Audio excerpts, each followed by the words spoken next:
Hello! Welcome to the Introduction to Differentiating Social Studies for Struggling Readers. The purpose of this video is to establish a common understanding of the terms that will be used during the training and to set the stage for how this training complements the district's Vision 2020. In a nutshell, Vision 2020 is personalized learning. Personalized learning empowers students with voice and choice in the learning process. It is a student-centered approach that is facilitated by the teacher and based on each learner's mastery of the standards. A personalized approach will take into account each learner's unique learning style, abilities, and interests. It is built upon the premise that learning happens anywhere, anytime, and in flexible learning spaces. Many confuse Vision 2020, personalized learning, with the technology initiative to have a one-to-one ratio of devices such as Chromebooks in Escambia County schools. These are two different but complementary initiatives. Certainly, personalized learning is greatly enhanced by the use of technology, but technology in and of itself is not Vision 2020 personalized learning. In this video, we will review 4 terms that will be used during our training. You have heard many of these terms before, but great confusion exists about what they really mean. The 4 terms we will define in this video are defined as they are used in the School District of Escambia County. Your understanding of these terms will ensure success at our meeting.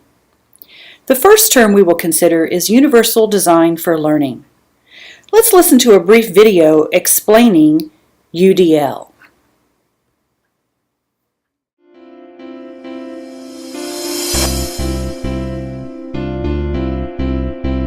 This teacher needs to meet a curriculum goal, and she's got a very diverse group of students. And so does this teacher. And this one. Most do. In fact, research shows that the way people learn is as unique as their fingerprints. What does this mean for teachers of today? Classrooms are highly diverse, and curriculum needs to be designed from the start to meet this diversity. Universal Design for Learning is an approach to curriculum that minimizes barriers and maximizes learning for all students. Whoa, that's a fancy term.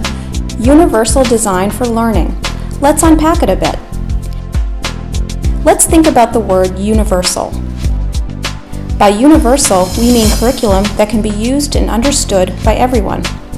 Each learner in a classroom brings her own background, strengths, needs, and interests. Curriculum should provide genuine learning opportunities for each and every student. Now let's think about the word learning. Learning is not one thing. Neuroscience tells us that our brains have 3 broad networks. One for recognition, the what of learning, one for skills and strategies, the how of learning, and one for caring and prioritizing, the why of learning. Students need to gain knowledge, skills, and enthusiasm for learning, and a curriculum needs to help them do all 3. But every learner is unique, and one size does not fit all. So how do we make a curriculum that challenges and engages diverse learners? This is where the word design comes in. A universally designed building is planned to be flexible and to accommodate all kinds of users, with and without disabilities. It turns out that if you design for those in the margins, your building works better for everyone. Curb cuts and ramps are used by people in wheelchairs, people with strollers, and people on bikes. Captioning on TV serves people who are deaf, people learning English, people in gyms, and spouses who get to sleep at different times.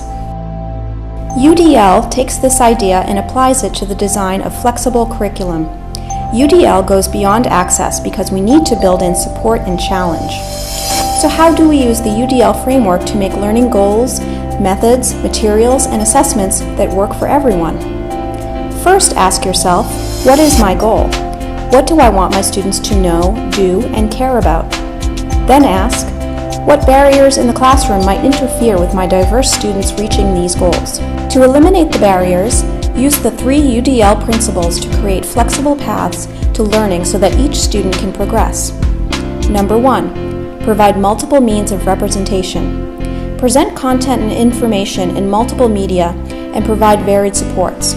Use graphics and animation, highlight the critical features, activate background knowledge, and support vocabulary so that students can acquire the knowledge being taught. Number 2, provide multiple means of action and expression. Give students plenty of options for expressing what they know and provide models, feedback, and supports for their different levels of proficiency. Number 3, provide multiple means of engagement. What fires up one student won't fire up another. Give students choices to fuel their interests and autonomy. Help them risk mistakes and learn from them. If they love learning, they will persist through challenges. And remember, always keep in mind the learning goal. Get rid of barriers caused by the curriculum and keep the challenge where it belongs. And that's it.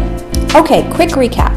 Show the information in different ways, allow your students to approach learning tasks and demonstrate what they know in different ways, and offer options that engage students and keep their interest. Universal design for learning equals learning opportunities for all. For more information on UDL, go to www.cast.org.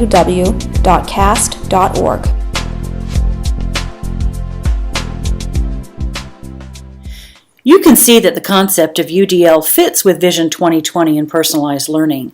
You can think of UDL as a really big framework that you use to pre-plan your courses or lessons. For example, you may know you have a child whose first language is not English. You know you're likely to have students who struggle with reading, and it's highly likely you will have students who are absent frequently. How will you approach planning your course in such a way that these students are set up to experience success? That is universal design. The kinds of planning and tools you put in place before you ever know who your students will actually be. Once you know your individual students and their learning needs, it becomes important to consider differentiating instruction. Many people confuse the terms differentiating and individualization. These are two different terms, but essential in creating a supportive learning environment. Differentiating instruction is defined as an approach to teaching that means you proactively think about teaching and learning so that you ensure you are responding to the needs of all learners in your classroom within the context of high-quality curriculum. The guidelines of differentiated instruction align with Vision 2020 and personalized learning because differentiation advocates starting where students are in terms of readiness for what is being taught, in terms of interest, and in terms of learner profile. Developing a differentiated environment means proactively creating a variety of instructional paths so that students of different abilities, interests, or learning needs experience equally appropriate ways to absorb, process, apply, develop, and present concepts and information as part of the daily learning process. Whenever a teacher reaches out to students, by varying his or her teaching to create the best learning experience possible, that teacher is differentiating instruction. Differentiation is not any single instructional strategy or something purchased in a kit. It is less about filling up a toolbox with activities or teaching tricks and more about rethinking teaching and learning in order to be more responsive to students. Individualization addresses something an individual student requires in order for differentiation to be successful. For example, you know a particular student requires special seating or a stress ball, for example, in order to maintain attention. You know others who thrive off positive relationships between teachers and students. Interest inventories are great ways to find out what makes individual students tick. This chart will help to visualize the differences between differentiation, individualization, and personalization. You can download a copy of this chart at the link that was provided to you in the welcome email. The fourth term we will explore is layered curriculum. Throughout our day, we will embed examples of the layered curriculum frameworks expected within Escambia County social studies courses. Layered curriculum is a teaching method that builds on students' learning styles in ways that help students make meaningful connections via activities that meet their learning needs. Layered curriculum is a teaching method that builds on students' varied learning styles and multiple intelligences in ways that help students make meaning of academic content by relating it to the real world.